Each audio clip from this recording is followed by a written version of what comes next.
Welcome back to my channel. Guys, today we're going to talk about clipper cutting.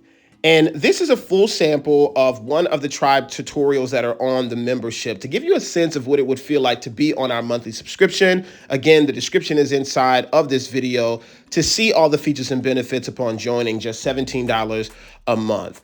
Now, our primary focus for the tutorials on the tribe membership are directed at cosmetologists, so hair color, sheer hair cutting, hair styling for predominantly those that service female clientele. But we're getting an increased ask in our salons, in our salon suites, to be able to do clipper looks, not only for our possible male clients, but also for female clients that want barber looks. Now, this is one of my favorite models. This is my nephew, and this is him a couple years ago. He's a little bit older now, but this particular cut to me really gives a really detailed, simple to follow and understand example of a shadow fade, which is a cut that can be translated so many different ways, as I'll show with some photos a little later on in the tutorial. One of the ways that I teach when it comes to clipper cutting is to not disconnect clipper cutting techniques and terminology with shear cutting. For instance, we're taking the clippers right now and we're having it to be open, or what they would call open, where the lever is all the way back and it's cutting off, not bald, but fairly close to establish a guide. Remember, this is a shadow fade. This is a cut where when it's done, it looks like it's slightly grown out, or it's not as skint to the, scalp as a skin fade. So typically, as little boys get older, as men get a little bit older, some as adults prefer skin fades, but a lot of times anybody past maybe about grade school, they want a little bit hair on the side. They prefer a hairline all the way around. You can see how that translates, quite frankly, right over to female looks, because females are hardly ever going to ask for a bald look unless they just really want something exotic or avant-garde, or, they have more of a creative look that they're going for. Typically, they want temple and shadow the same way. But on the same token, we're establishing different levels of this haircut, right? Ultimately, you're going to hear me talk about, or see where I'm talking about, 3 different levels, shade levels of the haircut, 2 established lines of demarcation. And then we're going to go in and have one fade, be it if it were a skin fade or a shadow fade or a temple fade. Pretty much, if the word fade is there, you're going to have 3 typical levels of length, 2 line of demarcation, sometimes more, but typically 2 lines of demarcation. And then you're just taking the clipper guard on top of the blades in order to make one fade. Quite frankly, even clippers, 3, 2, 1, even clippers is an example of a still blade and a moving blade. Just like shears. When you look at shears, we see folks that are online, or you may do this in the salon, or you remember somebody teaching you that it's only one moving blade, right? When you're moving your fingers as well as your thumb, that you're establishing, right? You see it come across the screen. 3 levels, 2 lines, 1 fade. Well, you'll see the fingers going up and down, and you're doing it with your hands, creating that sheer look. Clippers is just a motorized version of those 2 blades. The next time you're in your salon or in your salon suite, or maybe you got access to clippers right now, be it if you're at the job or you're at home, take a look and realize that the top blade, the blade that you screw onto the clipper or to take off or to set, it's the blade that's still. And then the motorized blade is underneath, and there are different teeth in the blade, but it's moving. Believe it or not, it's really the same idea. And that really helps you to understand touch and feeling as far as like fading, knowing that, okay, I'm cutting from underneath, right? And this is a steel blade on top. Right now we're going in, and again, this may say, well, Ray, this is totally different from shear cutting, but I really beg to differ. Quite frankly, what's happening up top is that hair is really tightly packed. It's curly. It's probably right at about 1/2 inch to 1 inch sometimes, especially when you have really, really full looks up top. And you'll see this a lot more on female looks when they have longer curls or bigger curls that you're connecting to the sides. But we're using flat 0-degree angles. That's what's establishing that guide at the bottom. That second guide is another seemingly 0 angle. And believe it or not, when we're blending together, right, with the clipper, definitely when we're getting that middle section connected more to the top, we're using slight, very microscopic almost 45-degree angles, right? Sometimes when we're cutting up top and we're rounding out the head, be it a fro or a little bit more length, or certainly a client, if you can envision females that have a really, really full top and tapered sides, that's 90-degree angles on many levels. So we're still using 0, we're still using 45, and we're still using 90-degree angles. It's just done in a more close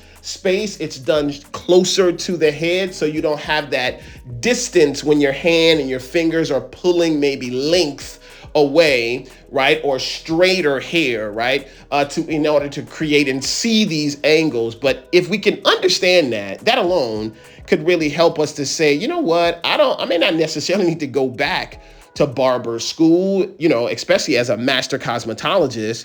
Many of us have shears and clippers right at our station.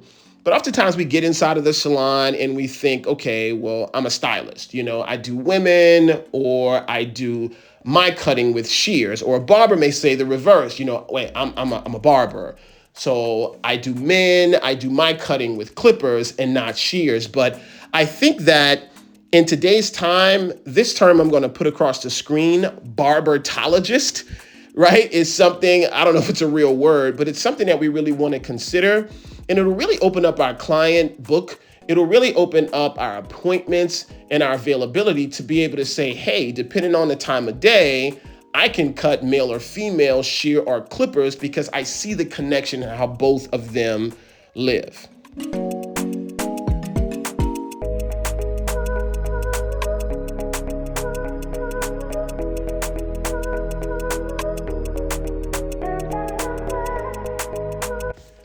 Up until this point, you'll see that I've created the 3 different levels. And what I'm doing now is erasing those hard 0 lines of demarcation. What we want to remember is whatever we use to put the line in, ultimately that same setting on the clipper has got to be used to take the line out. We're blending in using the size of the guard and the pressure of my hand to blend away. We're not trying to do it all in one, fail swoop. We're trying to slowly connect those lines together, going against the grain, on the grain, to ultimately, we're going to go in with what we set it in. One of the reasons why I'm not trying to necessarily focus on exactly what I use in this tutorial. Now, there's a totally different voiceover on the Tribe membership for this visual here, and I can tell you step by step what I'm using in the guard if you want to achieve this look.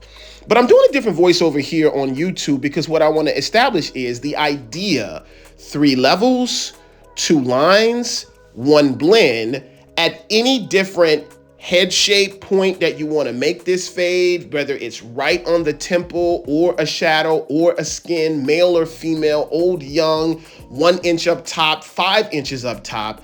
The same, concept applies. And that is the principle that I want to get across, because I know my primary audience here on YouTube is cosmetologists, right? And we've talked about the barbering, and it was something that was requested amongst the Tribe membership. But here I want to say, hey, I'm not trying to necessarily turn you into a barber. There are tons of, YouTube channels of incredible barbers. A lot of them, my friends, are out there with channels.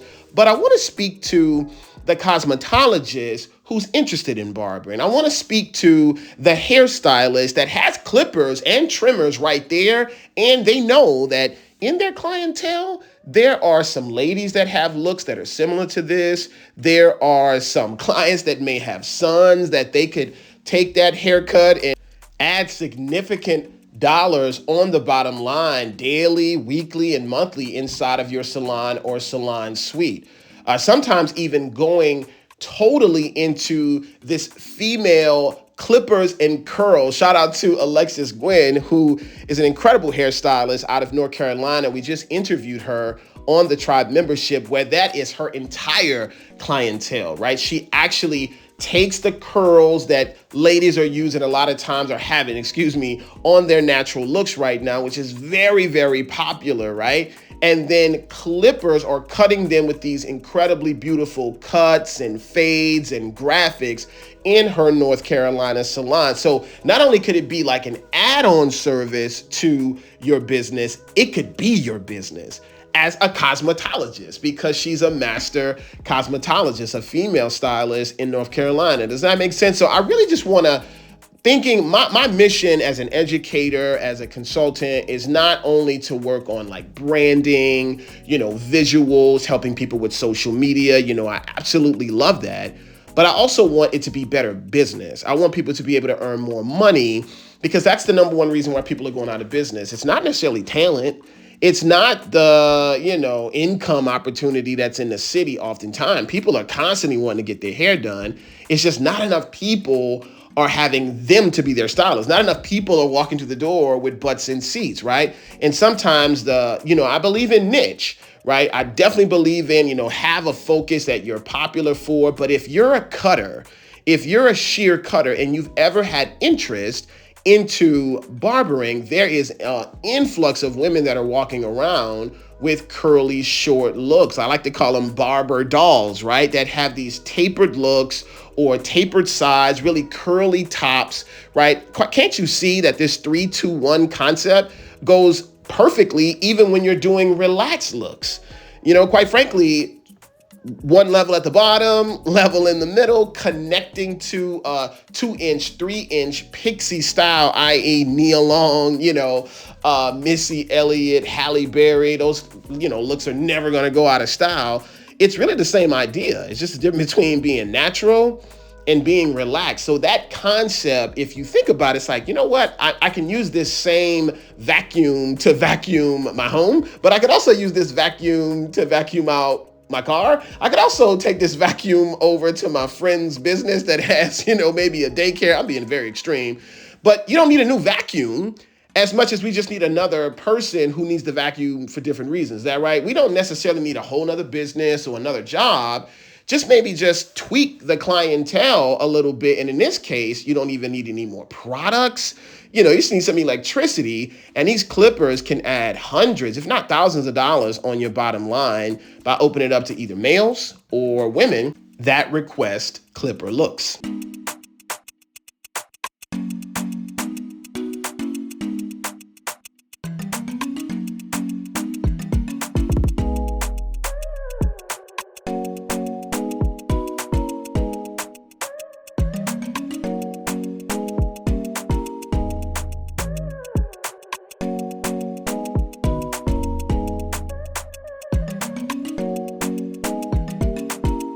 Now, someone might say, well, Ray, give me some examples, because I can't see how this translates over into ladies that are in my area. Take a look at these photos. This is very similar, a little bit closer on the side of Bryce that's here getting a cut. But this is Lupita Nyong'o, who has a very, very similar look. This lady is all over any city, coast to coast, and out of the United States. Here is 4 celebrities, all with different variations of this haircut. Think about how you can add color on top of this. You can add texture with like a curl brush. You can have parts that really are, bespoke and signature. What once was looked at to be maybe masculine can be extremely feminine. Clippers was almost directly associated with guys. But now it's a unisex tool, and they're so sophisticated now. I'm using some clippers in this video that have a cord, but now most of what barbers are using are cordless. So this doesn't need any new space. It doesn't need any new electricity. It just needs the understanding of, okay, I could use my understanding of lines and design and fading and points on the head and temple area and occipital and frontal, all that I use on ladies for maybe length or straight hair or relaxed hair. I can do the same thing on ladies that want maybe tapered natural looks, clipper looks, or barber dolls, or like Alexis Gwen, who came to the tribe membership, shared with us clippers and curls. This is something that is right there. It's like a clientele that doesn't require much more marketing, maybe a couple more visuals online, maybe showing yourself actually handling clippers, and it can just open up a world of possibilities for you and your salon business.